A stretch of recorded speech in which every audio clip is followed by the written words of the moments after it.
Welcome to Season 2 of the Ascension Football Show. I am Kieran Edwards, and today on set we have the newest president of the Eastern Counties Football Union, Mr. Ian Pritchard.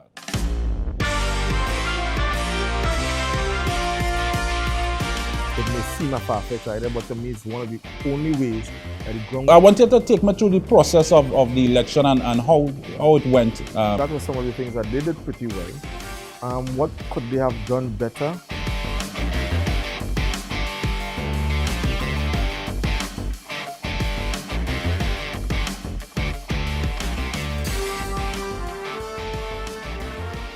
The guy we have on set is no stranger to administration, and he's the newest president of the ECFU, also known as the Eastern Counties, Ian Pritchard. Ian, pleasure to have you on set today. Thank you very much, Mr. Edwards, and it's a pleasure to be here representing the ECFU, the Eastern Counties Football Union. Well, it's a pleasure to have you here too, Ian. Being a young president myself, it's nice to see young presidents coming into the fold in terms of in zonal football. So it's a pleasure to have you on set to go through to see where the new executive vision is for the ECFU, the Eastern Counties. So let's go right into it.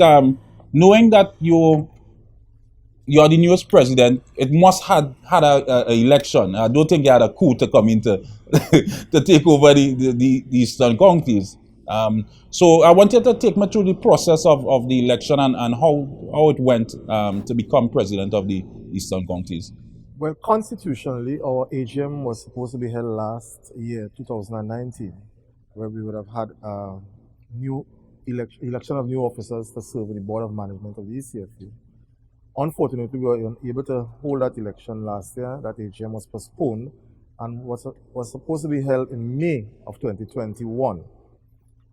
In May, of course, as you know, with the restrictions that came on, with the new restrictions, we had to postpone even further. However, the membership felt that we could not wait, and they did not want to wait until we could meet face to face. So we decided to have the elections on the 5th of July via the virtual meet platform of Zoom. And it was held on the 5th of July at 7 p.m., full AGM. The biggest turnout we have had in terms of membership presence at an AGM for many, many years.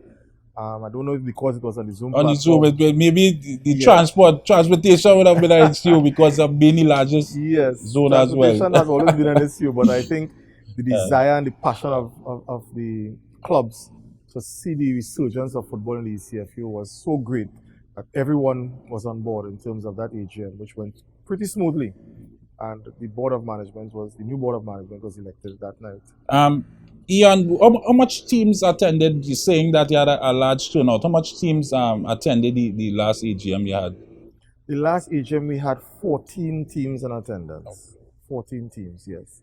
And let me correct that, we had 14 clubs in attendance, because we want to start using the terminology and get persons interested and understand the importance of the club structure and to move away from the teams. Okay. So we had 14 clubs in attendance at that AGM.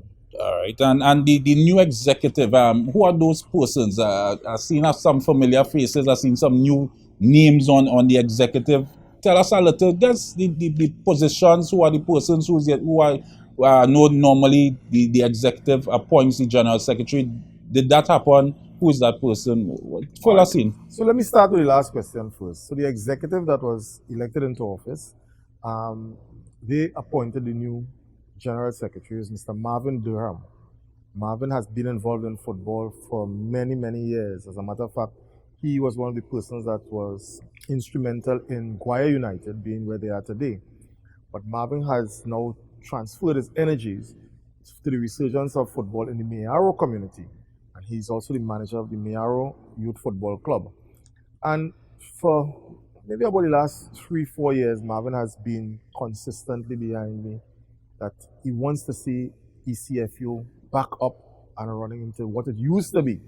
And he wants not just to see it happen, but to be part of the process to make it happen. And because of that interest and that dynamism and that effervescent way that Marvin has in terms of putting his efforts towards football in the ECFU, he was unanimously nominated by the as executive to general be the secretary. general secretary. There was absolutely no Nice. opposition to him from any member of the newly elected executive. Okay. And this executive, give us the names a little bit about the new executive that. Now, one of the things that we skillfully did in putting together the new executive is to try as much as possible to have persons who are involved in various communities throughout the ECFU as members of the executive. In that way, we know we'll have a greater effort towards having their communities being part of the ECFU's competitions and events, and towards having their communities serve in a manner that is that will bring the best for the ECFU. So when we look at, let me start with the committee members. We have a committee member in the person of Mr. Andrew Boodoo, who hails from Grand Riviere. That's the community where he's originally from, and he has always been involved in football, cricket since his school days, and anything that's held in Grand Riviere or Tokwan environs, you can bet your last dollar that Andrew is there supporting. So he has always been a keen supporter of not just football, but the development of sport in the community of Grand Riviere and environs. Now let's come further down. We have Vega, a young person in the person of Kern Pierre. Kern has been elected as another committee member. As a matter of fact, no, Kern is one of the assistant secretaries. Okay. But what Kern brings to the table is that youthfulness. Kern has, Vega United used to be one of the teams that used to compete over the years in the CFU and compete quite well. But for a period of time now, we have not had Vega represented at the CFU. So Kern brings that youthfulness. Yeah. He has now started the Valencia Youth FC, which is a group of young players, and his manager who works along with him for that Valencia club is the son of a former top player in the ECFU, somebody by the name of Jimmy Bob. I know most personally know him as Blacks. Yeah. But Black's son, who is Trevon Bob, works along with Kern Pierre in the Vega district. So that we have that youthfulness. Let's go stretch across to Valencia. Our second vice president, Matthew Williams, played football at the highest level in Trinidad and Tobago and has consistently worked with young players in Valencia. As a matter of fact, Matthew would have had a hand, and Matthew is a very young person as well. Yeah, He's also a teacher. I played with him back in the youth football, so I know he's young. Yes, I heard him mention about how he made you famous. We wouldn't go into that. How he did make you famous. All right, but Matthew has given human service to the Valencia district in terms of youth football and youth development. Isaiah Lee, who is now on the national team, would have been one of the persons who would have passed through the hands of the Valencia youth program. Yeah. And Matthew would have played along with the likes of Alvin Boazor, the Boazor family, Fabian Garcia, all those young players in Valencia. And he's now giving back. Then we come across the Sangre Grande. Our first vice president is a person in the name of Clem Rez. Most people know him as Scotty, young Scotty. Mm-hmm. And he would have played football representing Manzanilla, representing Sangre Grande. And he had as well would have been instrumental in the formation of a club called Dream Team, which really and truly has a lot of young stars and really is a dream team. Yeah. You know, so the best players in the Sangre Grande region. Yeah. And coming out of Dream Team, we have our national goal scorer in the most recent game against Guatemala, Rian Moore. Mm-hmm. And he will be one of the products of Great Dream Team. Then we go across the Tamana, where we have Mr. Owen Khan. And Mr. Owen Khan would have served the ECFU for many years in the position of first vice president. Owen Khan is now one of the assistant secretaries in the ECFU. And then we go to Bish, where we have one of our big star boy footballers from since in the 80s, somebody by the name of Glenn Rampasad, who would have brought joy to the fans in Bish and environs over the years. So the combination of the executive spans the entire communities within the eastern counties as far and wide as possible.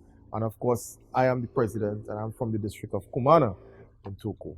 Well, Pritchard, I realize you did your homework in terms of putting together the composition of your executive. I've seen young, vibrant persons that you retooled some persons that would have been on previous executives as well. So I wish all the best in going forward with the executive. But as we say, to know where you're going, you have to know your past. And I want to get into three things that you think the previous executive could have done better, and things that they did well, three things that they did well. So that, yeah, yeah, at least you have some vision of where you want to be and where you want to go.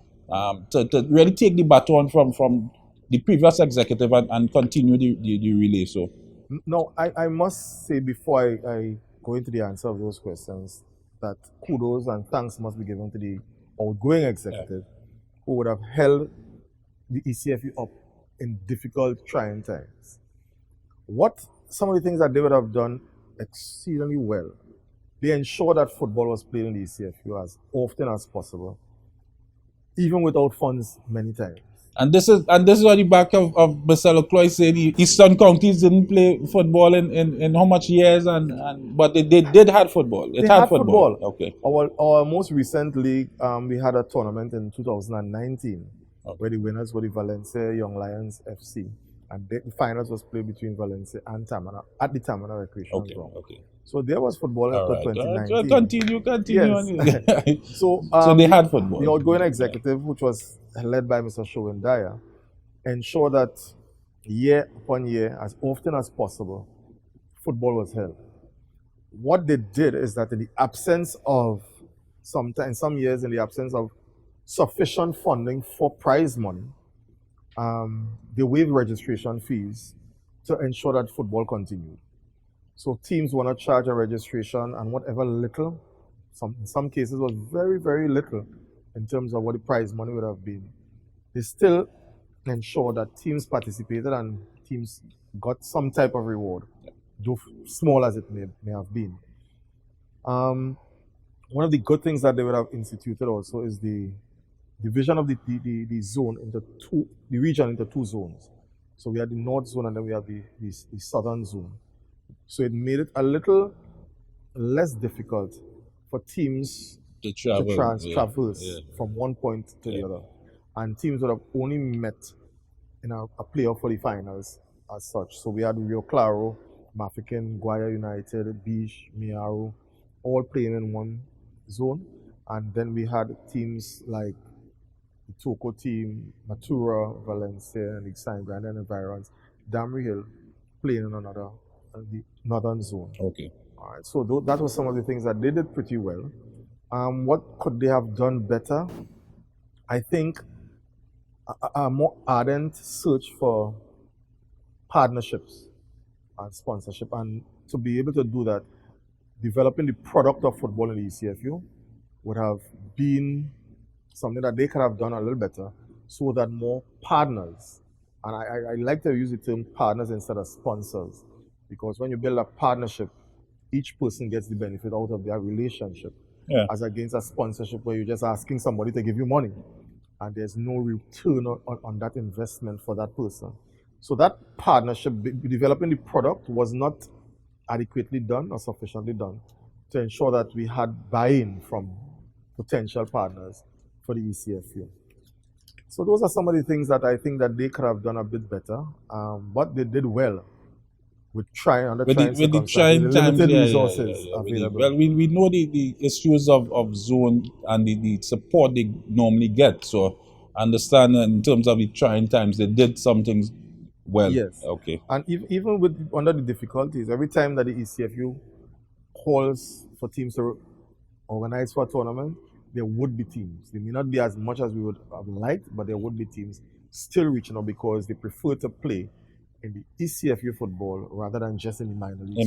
In my league So football. there was still that interest, and there is still that great interest in the clubs to participate. In the Eastern counties. And Richard, what are some of the objectives of this new administration, this new executive? What are some of the objectives you hope to achieve in your tenure? So before I go into the details of some of the objectives of the new board of management, to be able to perform and to achieve those objectives, one would need the support of your membership.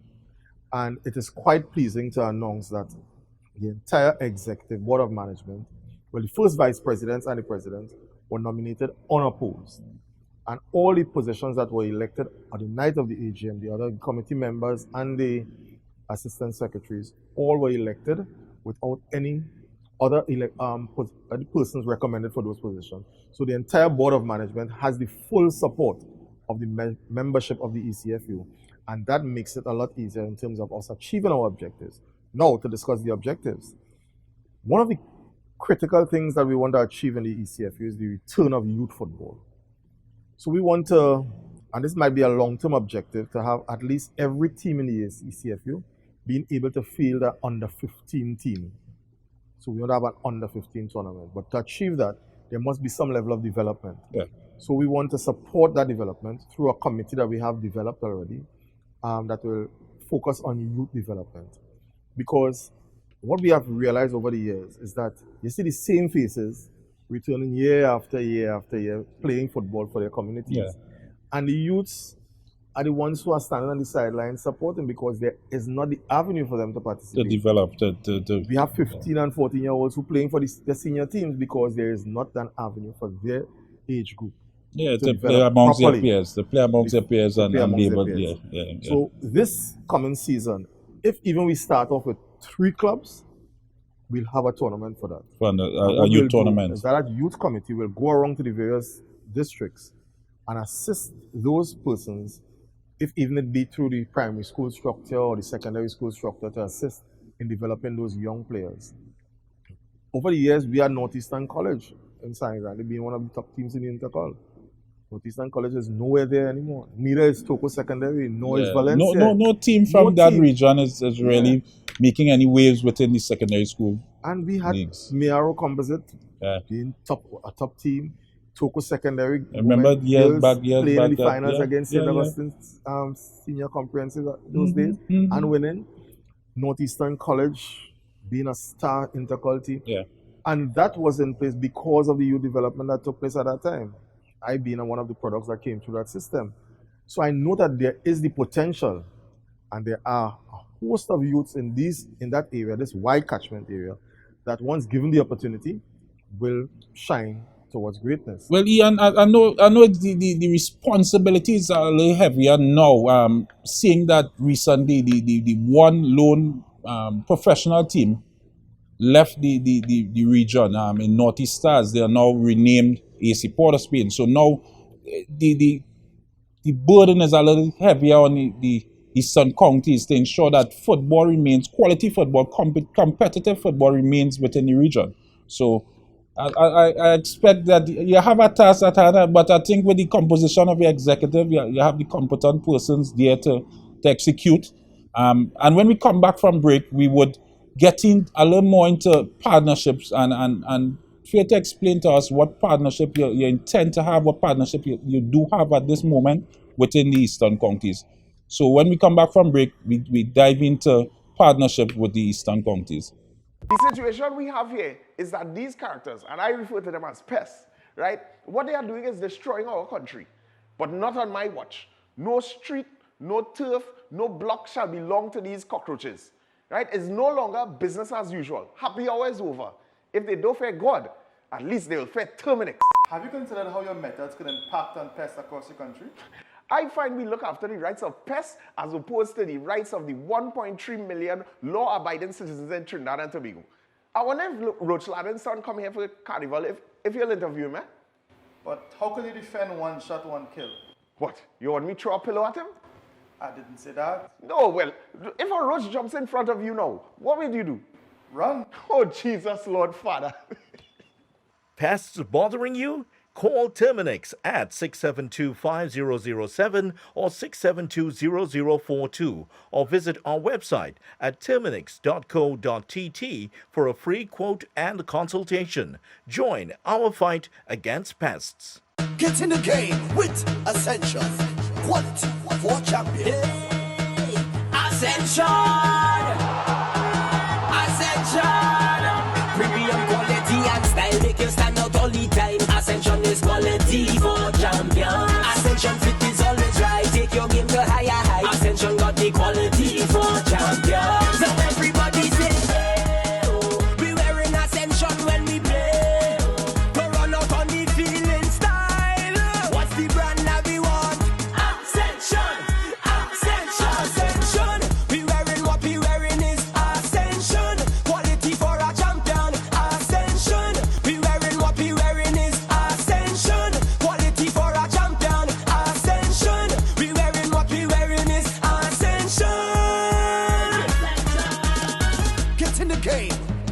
Ascension. Quality for champions.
Amante Del Cafe is located at Magnificent Mall, number 271 Southern Main Road, McBean, Couva.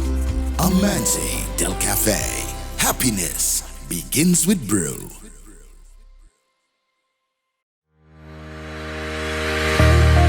Lasso Frame Maritime Limited, the best in marina services. At our facilities, security checks ensures that all vehicles are secured. Our newly renovated bathrooms are always kept in a clean working order. Need repairs and maintenance? We have you covered. Our qualified workmen will get the job done.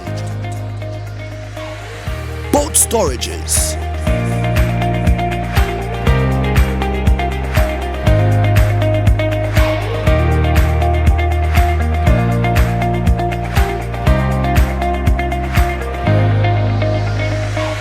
from our marina, you can easily push off for a family sailing trip.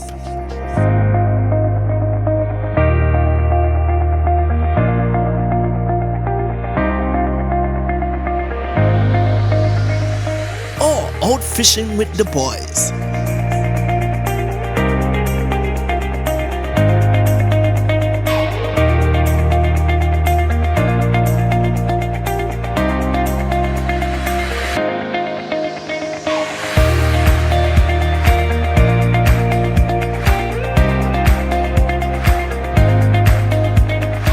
Or a fun DDI experience with friends.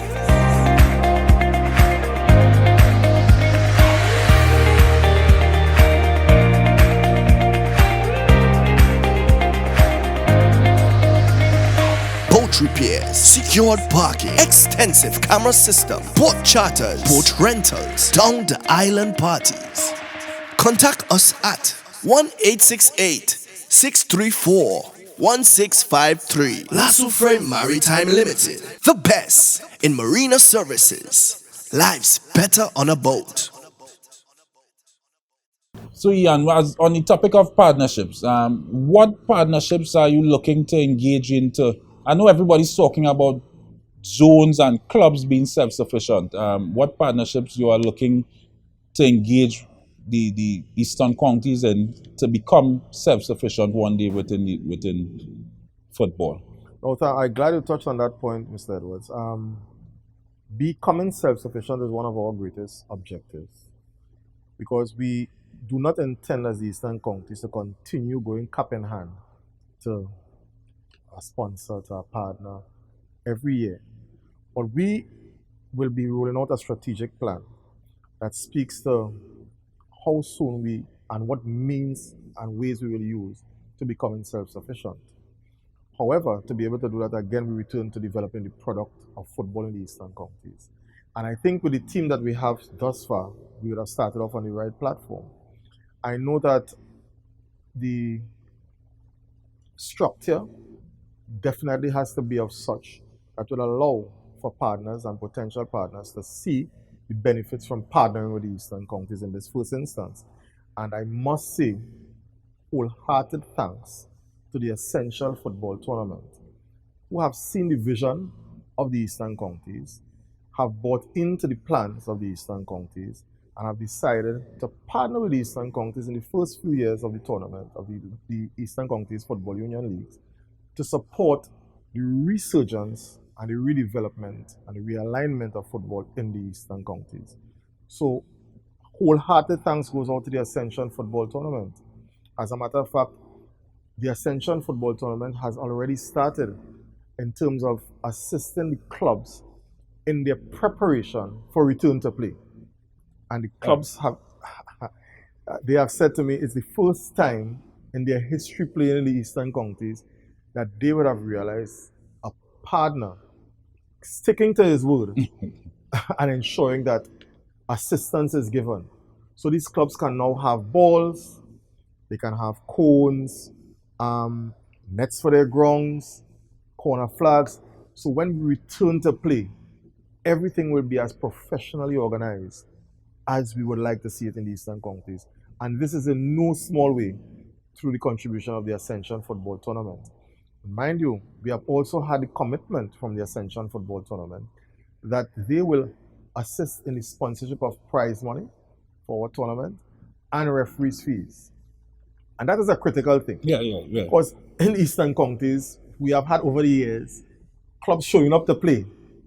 And then you hear the captain of both teams calling to somebody on the sideline. We're calling the nuts man to hope he could referee the game. Yeah. But what we are saying is that in the Eastern Counties, we want to operate in a professional manner. And with this assistance from the Ascension Football Tournament, our worries are over. But as you say, referees, Ian, what relationship with the referees association or the zones? Because I know referees are split up within zones. What relationship with the referees do you intend to have? What discussions have you ever had discussions with them? Did you reach out to them to let them know, well, there's a new president here, we need to meet? What's the relationship with We have not reached out to the Referees Association just yet, formally. No. There has been some type of informal discussion on other matters, but in terms of referees, not yet in terms of a formal discussion. However, we have quite a number of FIFA-approved referees within our zone. But they are now assigned and they work along with the East Zone. Your zone, Mr. Edwards. No, well, we try to get the best. Yes. Don't knock me for that. No, of course but not. I would share some of the referees with you. And soon we hope to have our own referees association reorganized back in the Eastern Counties. So we have some of the top referees. As a matter of fact, one of the persons who assisted in the referees, a small committee for the referees that was formed for the 2019 tournament was the person of Shane De Silva. And you remember Shane being qualified. So top referee. She was one of the persons who organized referees for the tournament. And at each of those games, I must say, we had referees traversing from San Grande to go to do a game in Mayaro, to go to Tamana, and they were given their just due at the end of the game. And we realized that once referees can feel that level of comfort and commitment from the zone, that they will be remunerated, and we try to do it at the end of each game, then our referees will more than likely want to stay home. I think that the East Zone will now have a problem for quality referees because our referees will be staying home. I think the push, and this is from on the East Zone side, we are pushing to get younger persons involved in refereeing. So I think hopefully when football resumes, we would have enough referees to share with the Eastern Counties. And as we are talking about partnership with different stakeholders within football, when it comes to the relationship with the TTFA and the Eastern Counties, how do you see that relationship working, knowing that in the past, zonal football really wasn't supported by previous administrations? Now we are within the normalization structure for the moment. How do you see the relationship with Eastern Counties and the TTFA happening? Let me take you back to what I like to refer to in terms of administration of sport. What is reflected on the field of play is a reflection of what happens at the administrative level. When you have good administration, it augurs well for excellent play on the field. So if each association is structured and organized properly, and football is played as professionally as possible and organized as possible in the zones, then there will be a different reflection of what happens in the national setup. The TTFA, the national governing body for football in Trinidad and Tobago, definitely needs to have buy-in and have the respect and support of all the zones, and vice versa. And once that happens, that structure will lend itself to a more organized, more developed, and recognized TTFA. So it goes both ways. Organized at the zonal level reflects in the TTFA. Organized at the TTFA reflects in the zonal level. The normalization committee is in place right now, and we would love to have the normalization committee continue to recognize the zones. Yeah. I know that recently we had discussions with the normalization committee, and they have pledged certain levels of support, and we hope that that level of support will definitely trickle down to the zones, because that is where it definitely starts. Yeah, the grassroots. The grassroots, as we say. A player does not reach the professional standard unless he passes through that grassroots development area. That development Once process. we put systems in place to ensure that happens administratively, it's going to be reflected, but the talent and the success on the field of play by our players. And as we're speaking about that and the development of players, the relationship with government is crucial with zonal football, more so. Most teams operate on community grounds that are controlled by the regional corporation through local government. What's the relationship? Have you ever thought about dealing directly with the corporation? Well, you're in Sandy Grande, so the regional corporation in Sandy Grande, in terms of having a smooth transition, because sometimes we know you go to a game, the grass ain't cut, the field ain't marked, the field can't mark, the game postponed, a team loses points, players become despondent. What's your vision for partnering with the government or local government in this case? The Eastern Counties there are two regional corporations that control the regions of the Eastern County. We have the Rio Clara Regional Corporation and the Sangre Grande Regional Corporation. Over the years, the relationship with those corporations have been somewhat of a good relationship. The problem, however, lies in the fact that many of the facilities that are used for football are also used for cricket. Oh. Yeah, so that's the major problem. So you have some clubs are affected because some cricket teams say that this ground is cricket. Yeah. And they apply to the regional corporation for use of the ground for cricket, cricket, even outside of the cricket season. And then you have the problem with the footballers not being able to use it. We had discussions recently with the corporation. That's in the 2019, when we had the 2019 tournament.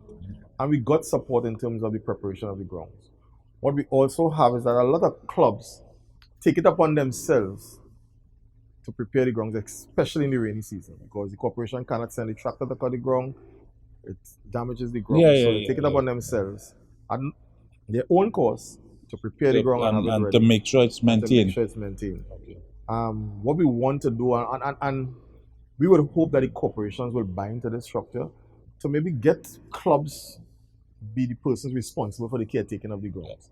I know it may seem a far-fetched idea, but to me it's one of the only ways that the grounds will be properly maintained and cared for. I think, Richard, knowing now with the pandemic, the course of dealing and treating with the pandemic on local economies, having a buying with a stakeholder like Eastern Counties in the region in terms of maintaining the ground, that's a course of local government. And that could go into sanitation of markets and whatnot. So if a relationship could be had with football in terms of the maintaining of grounds, and I think in terms of football becoming self-sufficient as well, teams would need a place to call home, as we see in England and in Italy and in Europe, in South America. Teams have their own home where they could gain revenue from gates and sale of different things in concessions and whatnot. So it's a discussion. I think it's a noble one from Eastern Counties to engage. We really hope to engage the both corporations with that possibility of having the clubs responsible for maintaining the grounds, and in such a way those clubs will be on the pathway of becoming self-sustainable. Yeah. When we look at, and I take it back to when Matura United used to play, when we had this semi-professional football in the 90s. Matura took care of the preparation of their own ground. The ground was fenced with galvanized. It was called the Galvadrome, and it was the only for the facility in Trinidad and Tobago that had the highest gate receipts. So they did not depend on the corporation to cut the ground, because they felt that when the corporation did the management of the cutting of the ground, it caused more damage to the ground than if they did it themselves. And because of the fact that they were able to do that and get some type of revenue at the venue when they have matches, they were able to be self-sustainable for a pretty long time. And that's why we still have Matura. They're now reunited, being part of football after decades and decades and decades. And coming back into the football. Pritchard, in terms of relationships with other zones, we know all zones are connected within this champions scenario.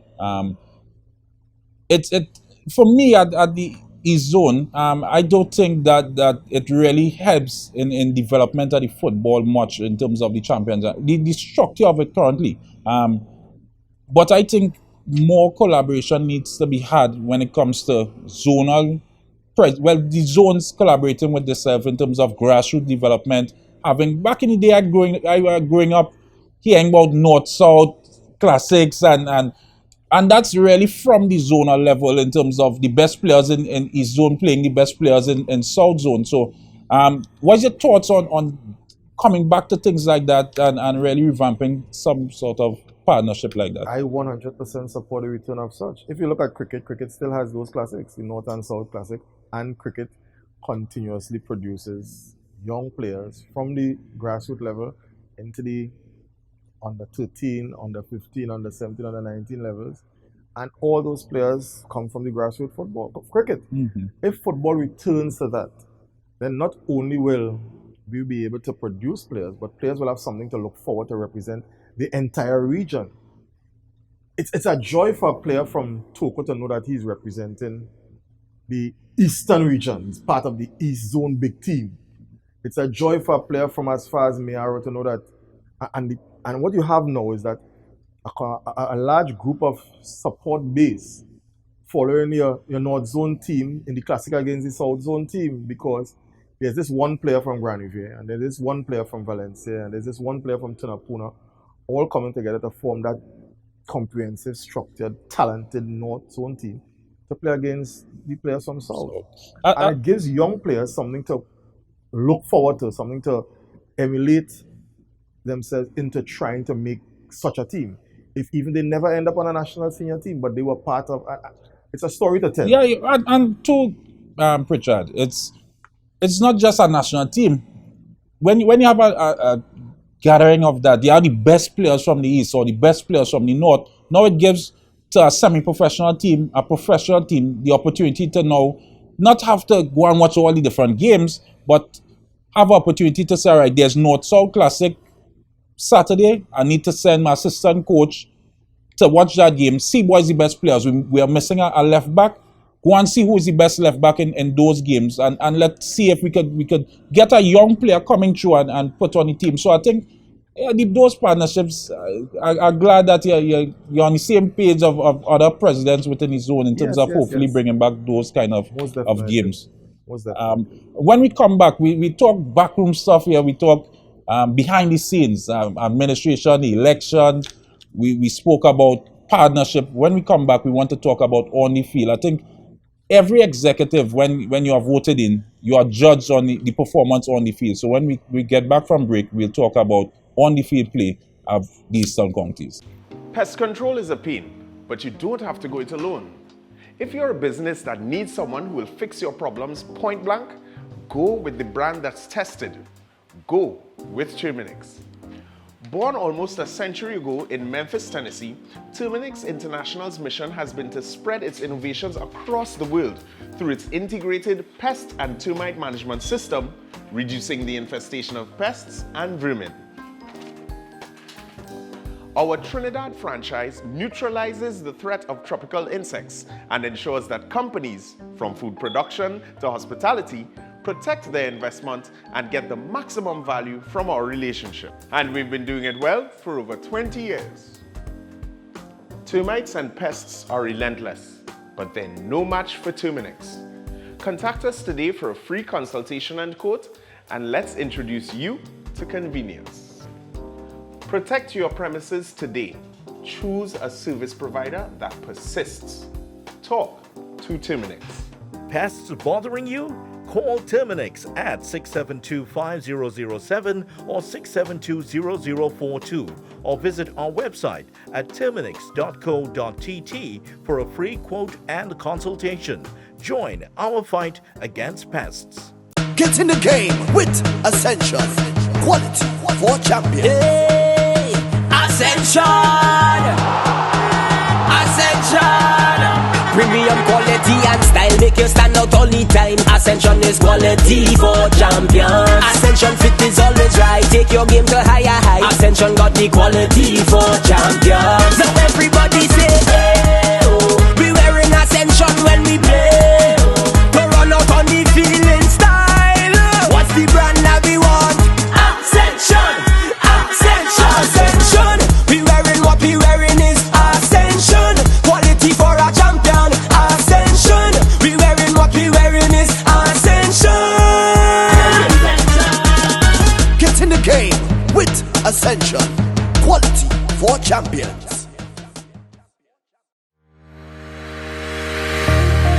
Lasso Frame Maritime Limited, the best in marina services.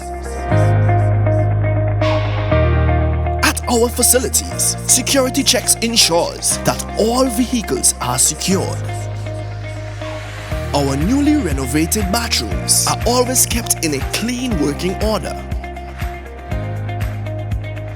Need repairs and maintenance? We have you covered. Our qualified workmen will get the job done. Boat storages,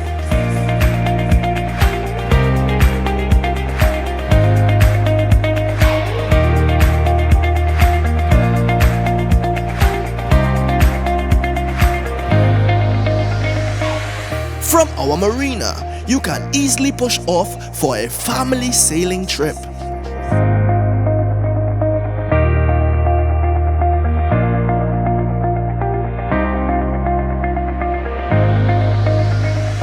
Or out fishing with the boys.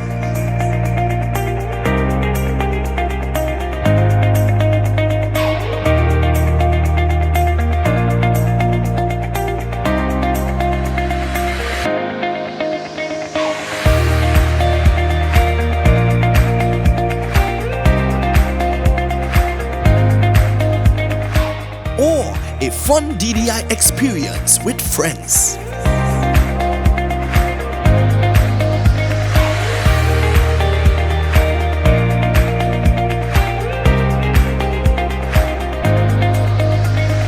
Boat repairs, secured parking, extensive camera system, boat charters, boat rentals, down the island parties. Contact us at 1-868-634-1653. Lasso Frame Maritime Limited, the best in marina services. Life's better on a boat.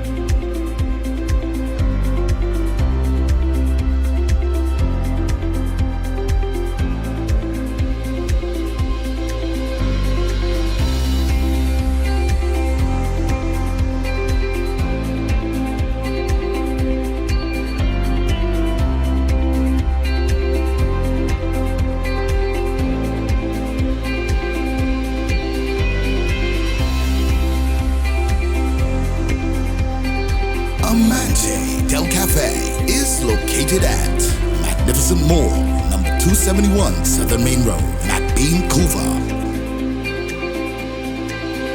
Amanzi Del Cafe.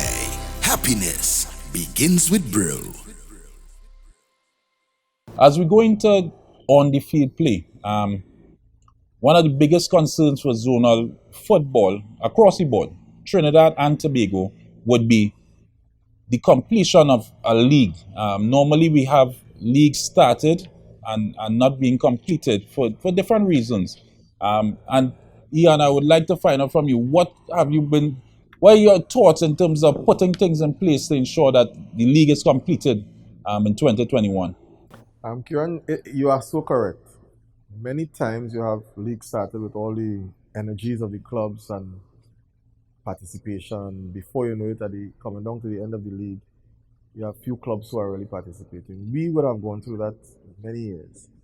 But what would have done is to ensure that we completed the league, to ensure that at least there was a closure to the league that would have started, so that there continues to be that level of trust in the ECFU. And building on that trust, the executive intends to continue going forward with that same energy.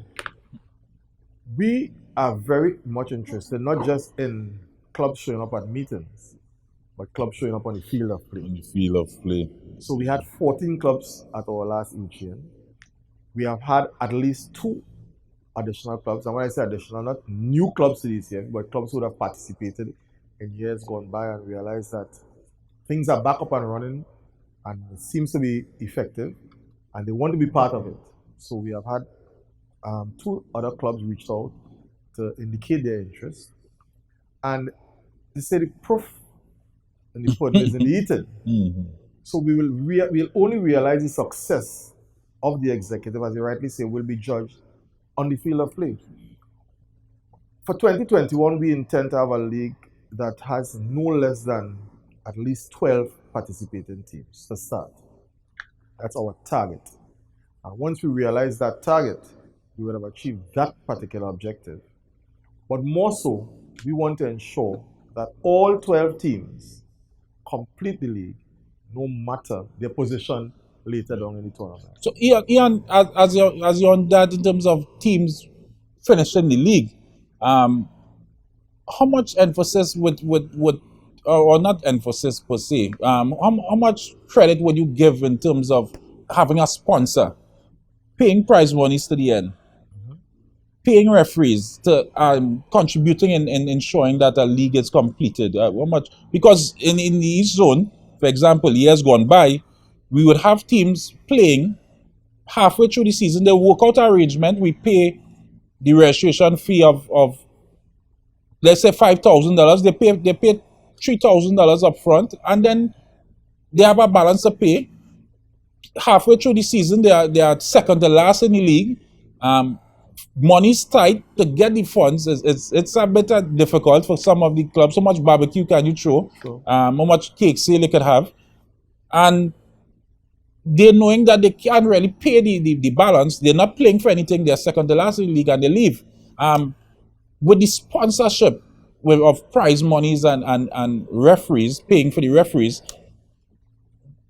is it still that the clubs have to pay this registration fee, and how does that arrangement work? And I think that could help as well. If they know that the registration fee for the league is covered, then they could play throughout. They don't have to study at back end. Well, I have to run and hide, so I can't come my game. And for the first year, for the first installment of the tournament for this year, we will be waiving the registration fees for all those clubs that participate. So they don't have to worry about it. So the Ascension is paying registration fees for the teams in a sense by paying. Yes. So that will be covered. That'll be part of the covered. partnership. Okay. One of the things that we also want to have covered as part of the partnership, and in discussion, we'd have had some level of success. We have had the Ascension tournament indicate that yes, they are willing to assist, is the transportation, some type of assistance towards transportation. That has been one of the biggest problems within the tournament. So coming down to the end of the tournament, you realize that you're, as I say, second to last in your zone. We are going to find $1,500 to transport me from Valencia to Kumana to play a football game. What sense does it make? Now, if you know that you have that assistance, you may not have the assistance may not be the 100% for every game, but you have that assistance, then it gives the clubs a little support, a little buffer to know that, okay, The remainder that I have to contribute is not um, as the total amount that I would have had to find. And that is important because you want to partner with the owners, because these owners are not rich owners owning a club. It's not the Manchester group or the Man City group owning clubs in Trinidad. So we're talking about persons giving back to, most of the persons giving back to the communities. As you say, finding $1,500 a week to transport to make sure that the team hits the field could be a stretch. So having sponsorship for that, I think that's a very good idea, Ian, in terms of. And not only that, but we want to ensure that the clubs remember that they owe it to their fan base. I'm not sure if have you ever been to a football game in the Eastern Counties? Not in the zone, but true with Naughty Stars. I've played with Naughty Stars. So I understand the fans, how much fans come out to watch games when it has games in the Eastern Counties. For example, if you go to a game in Guayari, many persons say it's the easiest day for any thief to move into any house in Guayari because every household is represented in Guayari when they play.